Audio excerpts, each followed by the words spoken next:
From the McCourtney Institute for Democracy at Penn State, welcome to Democracy Works. I'm Jenna Spinelli, here today with Chris Beam and Candace Watts-Smith. Listeners, you might have noticed that this episode is going to be a little bit different. Rather than our normal theme music, at the top of the show, you heard a clip from the Ever Fonky Lowdown, a new album from Wynton Marsalis and the Jazz at Lincoln Center Orchestra. And we are very excited, very fortunate to have Wynton on the show today to talk about this album and the themes that underlie it. And we've all been listening to it. I think we all agree this is a serious work of art and something that requires great reflection and really ties into a lot of the themes of democracy that we talk about on this show all the time. On top of that, this is a master craftsman at the top of his game. And frankly, I'm a little embarrassed that I hadn't heard of this piece before. But listening to it, it's just like, who am I to say? But it is at minimum an amazing work of art. And it does, as you say, Jenna, reflect a lot of themes that we talk about from the perspective of academics and activists. But here's an artist reflecting on these same themes, and it is absolutely worth our investigation, our reflection. Yeah, into this work of art, it tells us a lot about the history of the United States, but generally speaking, the histories of empires and how they work and what challenges our kind of our everydayness brings to the goal of democracy. And so my thought when I was listening to this, I was reminded of the phrase, the hermeneutics of suspicion, which is a really fancy way of saying there are thinkers, Marx, Freud, Nietzsche from the 19th century and early 20th century, who were arguing that, look, here's what you think is going on. Here's what you think you're doing and believing, but none of that is true. What's really happening is underneath.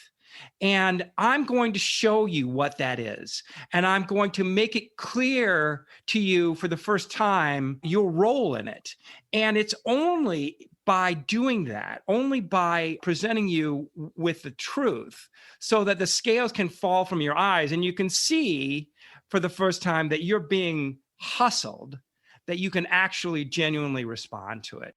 So I suppose looking at the libretto and listening to the Ever Fonky Lowdown from my perspective is that I read it through the lens of Charles Mills's epistemology of ignorance, which I think is also echoed by scholars like Carol Anderson and Ian Haney Lopez, Derek Bell, who is a central figure in critical race theory.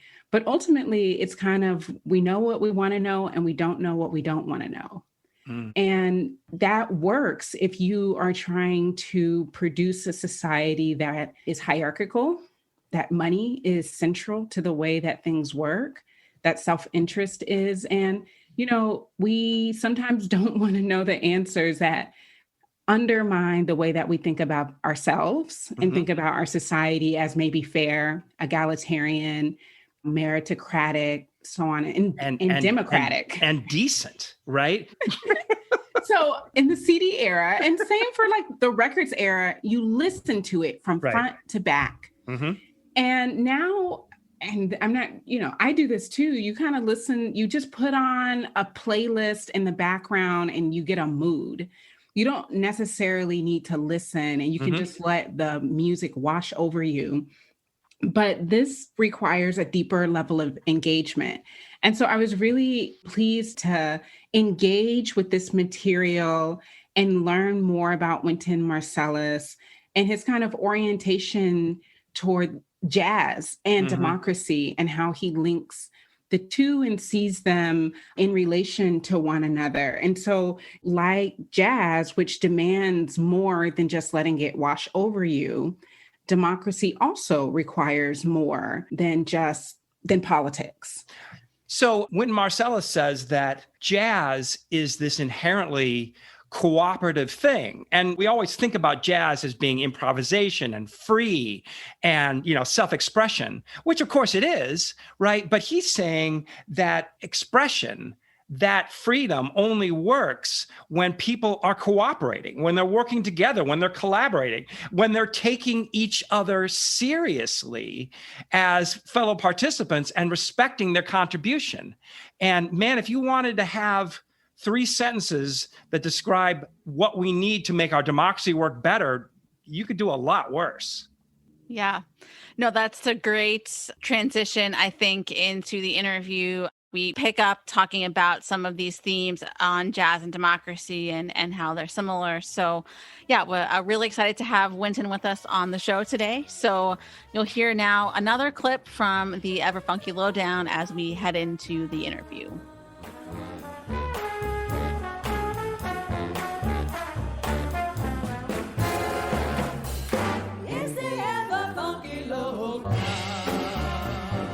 Wynton Marsalis, welcome to Democracy Works. Thank you so much for joining us today. Hey, it's my pleasure to be speaking with you. Thank you so very, very much. Look forward to it, Jenna. Yeah. So you have been writing and speaking about this notion of democracy as jazz, jazz as democracy for a while now. And before we dive into some of your more recent work, I'm wondering how and when these two strands came together for you. I think when I was in high school, I always loved history and the Constitution. And then I combined that with the teaching. I also went to an art school. The music of Beethoven or the music of Wagner had something to do with their political condition. So I put the kind of idea together, and being from the 1960s and my father being a jazz musician, he was always talking about our way of life and how the music is related to that way of life. And I would read books that were always talking about jazz musicians and what they knew about the music and how the music was connected to our way of life and the pursuit of equality and justice and all of these things. If you remember in the 60s, there was a lot of records, John Coltrane and Love Supreme, Fables of Farbus, Mingus, Max Roach, Freedom Now. That's more 50s going into 60s. Well, my father and I were always listening to that kind of music. So I was aware of the connection between the music and the arts and the struggle for equality and freedom and for democracy. Yeah, and that's something that you have really started to articulate in your recent work, the Ever Fonky Lowdown, your forthcoming piece, the Democracy Suite. So as I understand it, it's personal freedom, individual expression, and common ground. Can you talk about how all of those things play out in jazz and then maybe how you see them also playing out in democracy? Sure. The first is just the belief that nations and groups of people are not granted endless art forms. They participate in art forms and they are endlessly creative and come up with many things. But every now and then, ideas and practices congeal into an art form. And that art form mythologizes your way of life. So generally, people study their art forms for revelations. The problem in the United States was that revelation came from Afro-Americans. So it created a problem in the culture. We can't accept a revelation from this group of people because they are the do not pass go caste. So that's why we have these ongoing dialogues. Of the 3 components of jazz, only one of them ever really comes under fire. The first is improvisation, which is personal freedom and the expression of that. The second is swing. That's the one that comes under fire because swing is a matter of balance, negotiation, the sharing of agency. Just as in our culture, we struggle with sharing agency. And then the third is the blues, which gives us an optimism that's not naive. So it means that the blues, we recognize that something is wrong, but we feel like we can make it better by use of our personal freedom and our ability to find and nurture common ground. So the other 2 tie into that third one. Yeah, and there's a struggle there too, right? Your work has kind of touched on this for your whole career. And I wonder, does there have to be that element of struggle? I mean, not that we may ever fully realize some of these struggles, but what happens if we do? Where would everybody draw their inspiration from then? How do you think about those kind of things? You know, I think that there is struggle because in this time there is, and it's in everything. Childbirth is a struggle. To create ideas is a struggle. To contend with yourself is a struggle. To balance your own needs with your wants and your needs and wants with your abilities. I don't care who you are, you're going to struggle. Then you have health struggles that are inherited, and you're going to struggle with those. And you have struggles in your personal relationships that come down through your family systems. You're going to struggle. So it's best and easiest to embrace the fact that it will be a struggle, but don't get addicted to struggling.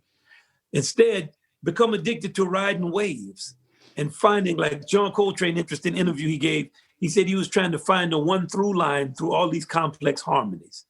And it was interesting. So just the thought of, let's try to figure out how to thread a needle and find like a kind of common space that allows us to achieve balance. Let's dance on the edge of this mountain and figure out how to find our equilibrium in a place of uncertainty. And I think that's what we have to do. Now, I do believe that eventually, with the whole progression of humanity in the world, and maybe even the worlds, that there comes a point of the kind of end game of a catharsis, like where there's a realization and there's the dissolution of polarity. I believe that will happen. I don't know why I believe it, but I don't think we're anywhere. Yes. You've also spent the past 40 years touring the country, touring the world, talking to all kinds of different people. Do you perhaps draw some inspiration there? And maybe also, have you observed any changes in the state of our discourse in that time? I think, I've talked to a lot of people over time. I think that it's hard for me to say. I think I don't think enough time has passed for me to really see whether there's been a change. I think maybe 300 or 400 years you can tell. I don't feel like, even if you live to be 100, technology changes, of course, these kind of things that are easy earns. Something that's not difficult to have changed. But the technology of the human soul doesn't change. Are we less hurt? Do our feelings get less hurt? Are we less greedy? Are we less loving? Are we not? We have much more obvious open discord in our country. It could seem at this period, but if you remember back to the 60s, all the killing that took place and Hey, I don't think I'm gonna live long enough to see like that kind of. Yeah. You mentioned the concept of agency before, and that to me is related to this notion of power. And that idea of power really spoke to me as a theme on the Ever Funky Lowdown. It's kind of this game, right? Mr. Game, you're a narrator in the piece about who has power, who gets power, who keeps it, who holds it. How do you see power fitting into this larger story you're trying to tell? It's interesting because you can go back to your, when you're growing up, if you have a little brother or sister, how do you treat them? You take their stuff because you can take it. Do you share things with them? Like, what do you create? Or even with your parents, you have a certain type of control over kids. At a certain point, they're going to do what you tell them to do. And how do you deal with them? But our world is such beauty and complexity and simplicity. It's no way to summarize the kind of power agency game. But I do want to say that it's interesting, it's the two strains of thought and action, and they are endemic in different, and they're expressed in different mythological belief systems. One kind of Sumerian belief system is predatory, like a select elite group exploits a larger group of less enslaved. So Sumerians said, we created these people to do work and somebody messed up and gave them a little bit of consciousness, but they're really just basically, and that's what you see at work in our country, by and large. We're going to exploit a large class of white workers who are not as educated as an elite, and we're going to use racism to make them think, here's the problem over here, while we take their money and subject them to all kind of stuff, make it so that they don't work, do whatever.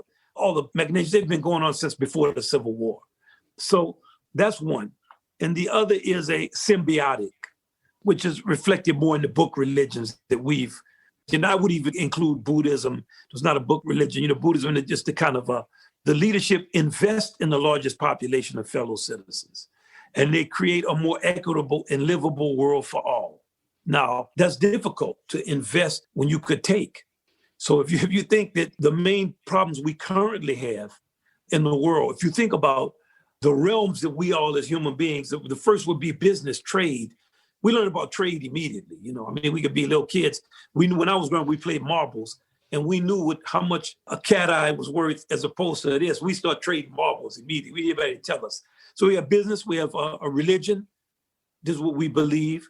We have politics, which is how we negotiate with each other. And the trick is civics, because civics is all investment, education, stuff like a fire department. The fire department is very different from a police department. Fire departments in America, even now, many are volunteer, because the thinking is, if your house burns down, mine is going to burn down too. Whereas the police department tends to be the military wing of a political establishment. So when you start to have corruption in all of those realms, where a religion is more interested in money, where all of civics is not investment, but taking, I'm going to charge you for education, charge you for healthcare, charge you to put a candy machine and charge you to get, now I'm businessing you. And politics, obviously, I'm going to buy my candidates. I'm going to create a thing where all they do is create a kleptocracy that distributes money to these elite groups. And all we have to do is fool this mass of dumb people. And we'll just trot some minority group out and allow them to sacrifice them. And then we can keep stealing this money. So everything just can't be about making or taking money at all costs. And we have to come to that. And we're like the cutting edge of the world on that. So we're going to see, and it's not even predicated on this election. It's just the general direction our populace is going to go in. And are we going to be predatory and try to be an empire? Or will we be symbiotic and focus more on being a republic?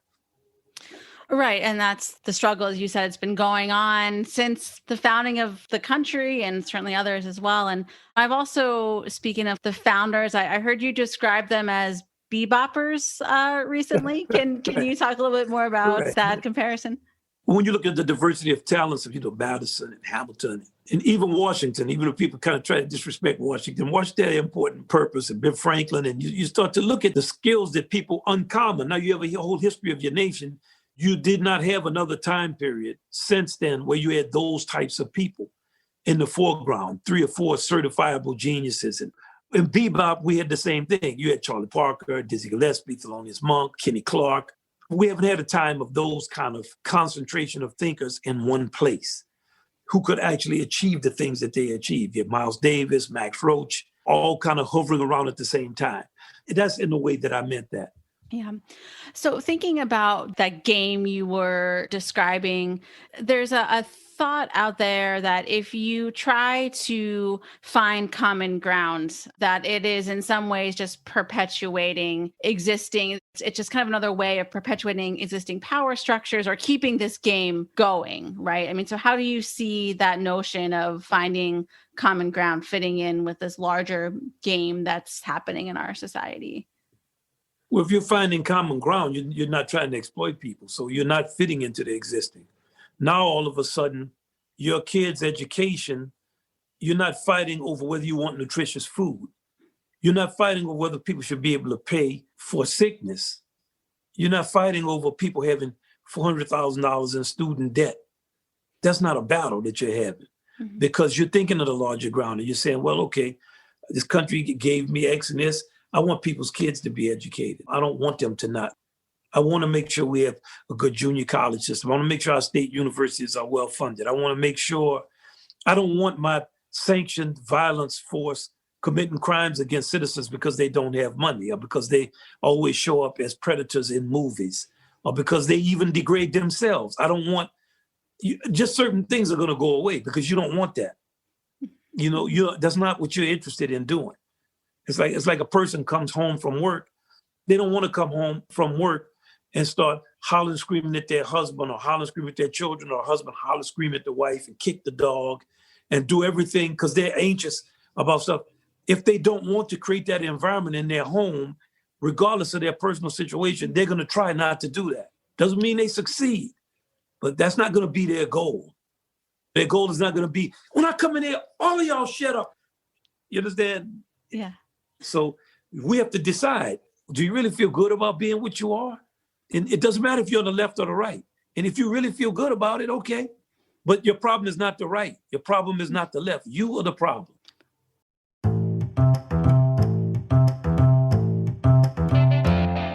Hey, Democracy Works listeners. I'm trauma therapist Betty Tang. And I'm political strategist Jonathan Kopp. We co-host Mind of State, a podcast where politics and psychology meet. Each episode features in-depth discussions with experts in psychology and politics about how we have arrived at this moment in U.S. democracy. we examine how our attitudes and the ways we think and feel drive our politics. And how our politics stir and disrupt the ways we think and feel. So come find Mind of State wherever you get your podcasts.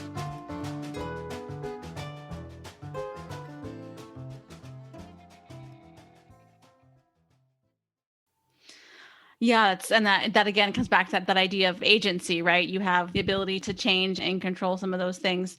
Two more questions here before we let you go. One thing that's often pointed to when we think about the state of our democracy in the US and how people feel about it is the decline of civics education. I wonder where you see arts education fitting in to civics education or education creating citizens more broadly in our schools. Well, I think that when people have arts education, they have a larger sense of the world.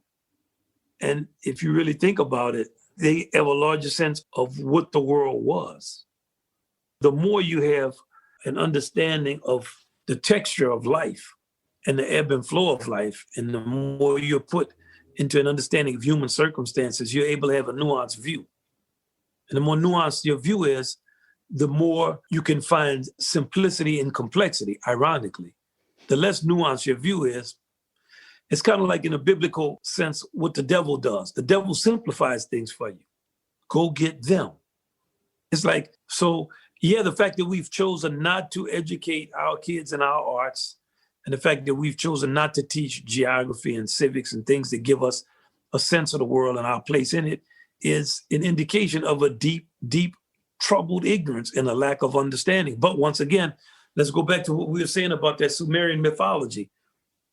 If I just need you to work a job and I don't want you to participate in nothing, I don't need you to be educated.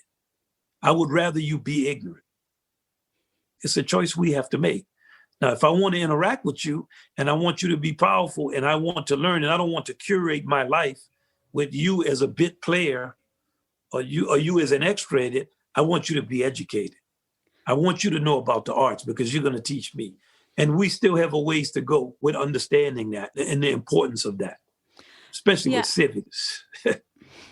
That even goes for the art we consume too, right? I mean, you can listen to what's on the radio and just take that in, let it wash over you, or you can listen to music like you and your contemporaries make. That does require that deeper thought, deeper understanding. Right. We have to laugh at a lot of that stuff. It's gotten so ridiculous. These are just products that are put together by teams of people. And I don't even know what to say about it at this point. Yeah. You know what I mean? I've critiqued it for years. Mm-hmm. So I feel like we think of art as a product and as something that's connected in some way to some type of sexual taboo, that if you sell it to 11 or 12-year-old, you have a fan for life. And I don't understand it. Mm-hmm. But I think that we can understand that art is consciousness and mythology made physical. We're capable of understanding it. And that it's creation, recreation, and it's recreation. So one thing you ever think that is creation, you make up something, is recreation, it can be fun.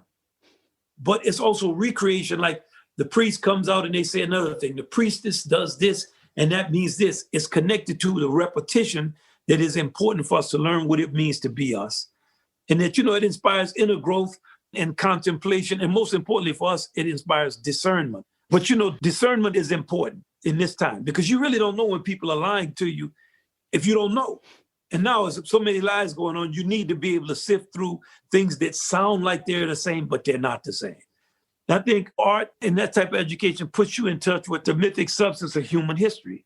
And it teaches you how to think and to perceive symbolically. Then you can't have a postmaster general getting rid of mailboxes. It's crazy. Just symbolically, it's crazy.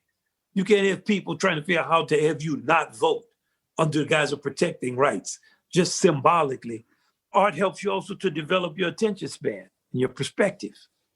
So yeah, I could go on and on. I could go on and on. One last question for you. We say on the show quite a bit that democracy takes hard work. It's not natural. It's not easy in some respects. And you are perhaps one of, if not the most dedicated, driven people we've ever had on this show. What's your North Star, or what advice might you have for people who are still aiming or still striving to have that level of dedication to being fully part of our democracy? I got two things I like to say to my staff. It makes them laugh. And as talkative as I am, it's let's see, can't wait. We have to be urgent and we have to be ready. And that should be your state of mind, urgent. Just come with the urgency. Can't wait. Let's see. Let's get to it. Great. All right. Well, Wynton, we will leave it there. Thank you so much for your time today. Hey, thank you so very much, Jenna. Very appreciative.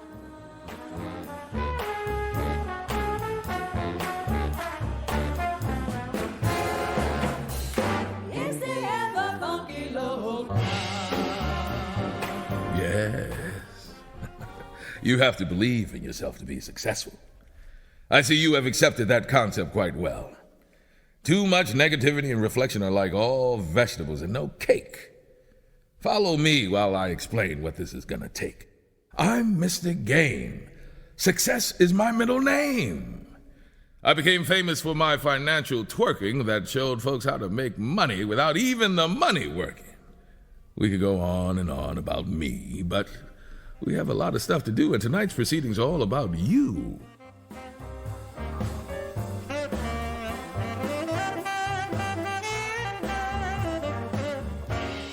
Terrific. That was just great. And there's so much there, and we're going to probably end up bouncing around a little. But Candace, here's one thing that I really took from that interview. And it's something we talked about a little bit in the beginning, the idea that we're all diminished by this game. I mean, no matter where you come out on this scale, even the elites, even the ones who are in control, are all selling their own humanity cheaply, right? Because in this game, money is the only value, and making money is the only way to evaluate something. So we all market ourselves, we all brand ourselves, we're all looking for ways, opportunities. And of course, that's part of life. And we always have to eat, right?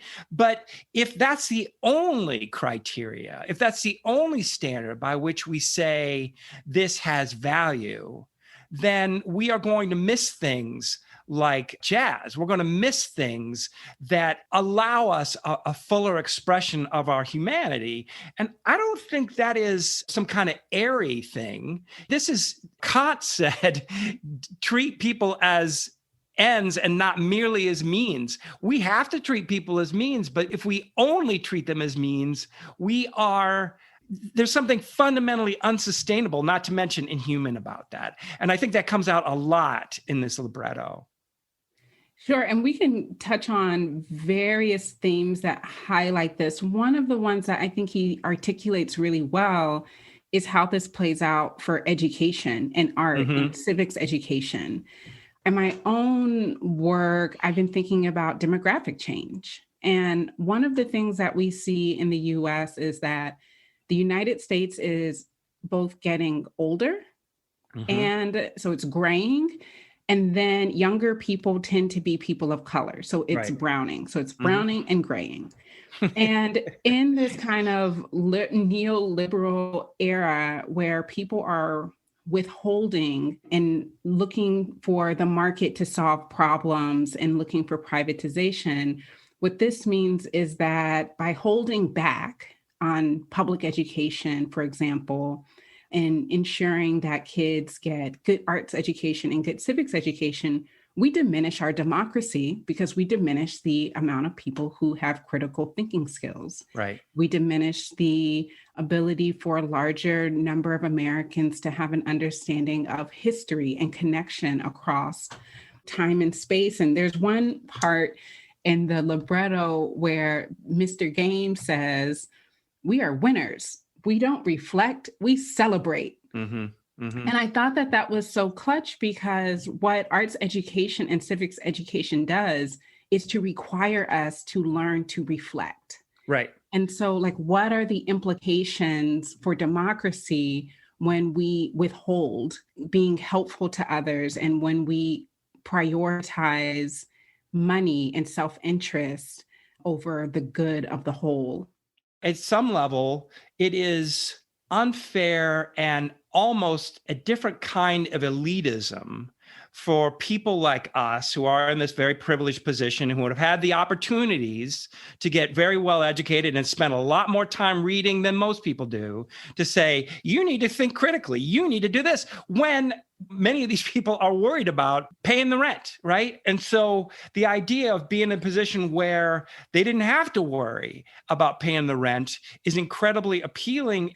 And, I think that one of the kind of related things that Wynton Marsalis mentions is talking about like creating kleptocracies and who gets to keep the money and how does this play out in the United States. And this point feels so close to home. And I think the point that you're trying to raise is that we've seen for decades where Great Society programs are being rolled back with the help of dog whistle politics. And for what? So that Black people can't get health care, or so that the youngest generation of Americans don't get access to good public education, or so that poor people and people of color don't get access to affordable housing. And this shift toward neoliberalism relies on convincing people that some people are undeserving of high quality education, health, housing, good outcomes. So I think that this business of us kind of thinking about like, oh, well, what's the best way of doing democracy? I think is required that everyone needs more space to be thinking about these issues so that we could actually produce a society where everyone has like a modicum, at least, of social welfare and are living a decent life. And that's not the situation that we have necessarily in this country. Yeah, I mean, I think that is a sentiment that is not radical, right? But Wynton Marsalis would argue that the only way you get there is by the first step is realizing that you're being hustled. Yeah. The thing about, I think, the libretto and also the Ever Funky Lowdown is that it is a satire. It is maybe polemic.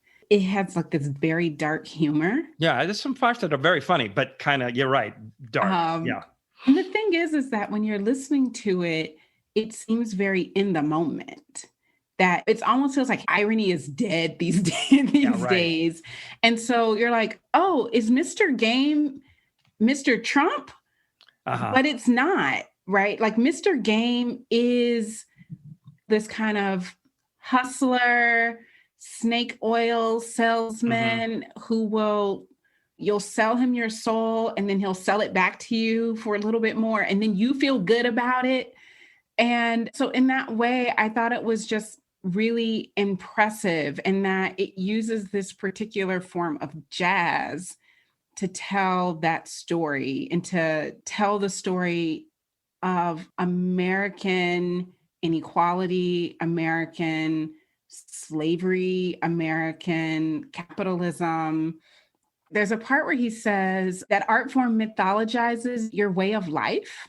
And then he goes on, and this really struck me because the next line is, he says, generally people study their art forms for revelations. But there's also just this underlying sense of anger that, he's just slapping us and saying, don't you see what's going on here? You're just getting played.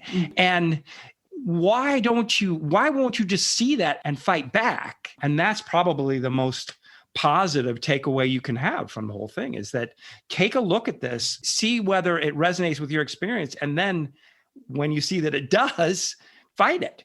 Don't succumb to these kind of limitations.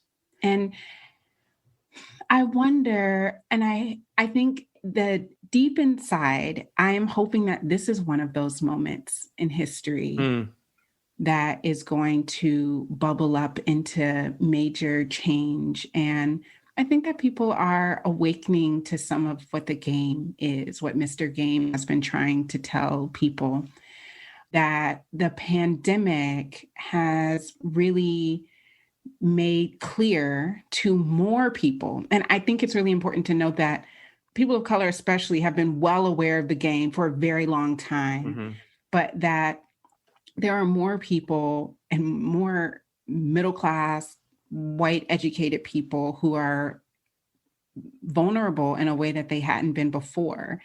And perhaps this is one of those moments where, as we've been saying across the season, that things are going so wrong that we're really understanding how things are supposed to work, and that they're recognizing the role of norms versus what's written on paper.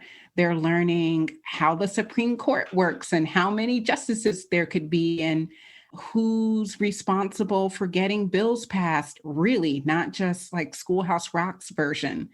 And so I wonder if this is a moment where people will get together and there's a stew that's being stirred up that might bring us closer to what democracy in this country could be to provide better outcomes for more people. I don't have any from your mouth. I mean, I think there's always risk associated with moments like this, but there's also opportunity, right? And you can't have one without the other. And that is enough reason for all of us to kind of reflect on contributions like Wynton Marsalis's. So I think this is a good time to kind of bring this in for a landing. Once again, it's not often that we have someone of Wynton Marsalis's level of achievement, talent, contribution, and we're so grateful to him. And thanks to Jenna for the interview. I'm Chris Beam. And I'm Candace Watt-Smith. We're going to link the libretto to the show notes alongside where to buy the album. Thanks for listening.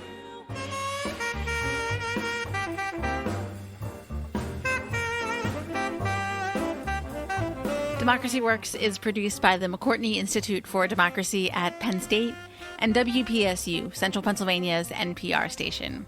Our editors are Mark Stitzer, Jen Bortz, and Chris Kugler, and additional support comes from WPSU's Andy Grant, Emily Reddy, Chris Allen, and Craig Johnson. If you enjoyed what you heard today, please consider leaving us a rating and a review in Apple Podcasts or wherever you get your podcasts. Thanks for listening, and we'll see you next week.